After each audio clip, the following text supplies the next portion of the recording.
మీ Srinivas Chauhan advocate. మిత్రులారా, ఒక ఇంటి పెద్ద, ఇంటి యజమాని లేకపోతే ఒక తండ్రి కుటుంబ అవసరాల కోసం అప్పు చేసి అప్పు తీర్చకుండానే మరణిస్తే ఆ అప్పులను తీర్చే బాధ్యత ఎవరికి ఉంటుంది?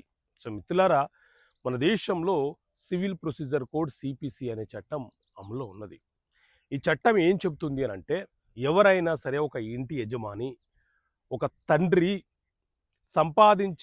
సంపాదించినటువంటి ఆస్తులను వారసులు, కొడుకులు, కూతుళ్ళు, భార్య, అతని తదనంతరము ఆస్తులను పంచుకునే హక్కును ఏ రకంగా అయితే కలిగి ఉంటారో, ధర్మ సిద్ధాంతం ప్రకారంగా ఆ తండ్రి కుటుంబ అవసరాల కోసము చేసినటువంటి అప్పులను కూడా ఆ వారసులు సమానంగా ఆస్తిని ఏ భాగ నిష్పత్తిలో పంచుకున్నారో అప్పులను కూడా అదే భాగ నిష్పత్తిలో పంచుకొని తీర్చే బాధ్యతను కలిగి ఉంటారని చెప్పి సివిల్ ప్రొసీజర్ కోడ్ సిపిసి అనే చట్టం చాలా స్పష్టంగా చెప్తున్నది.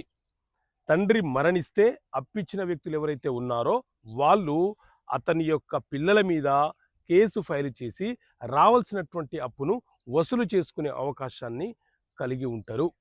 ఒకవేళ ఉమ్మడి కుటుంబంలోని ఎవరైనా వ్యక్తులు తమ వ్యక్తిగత అవసరాల కోసం అప్పు చేస్తే దానికి వారు మాత్రమే వ్యక్తిగతంగా బాధ్యత వహిస్తారు.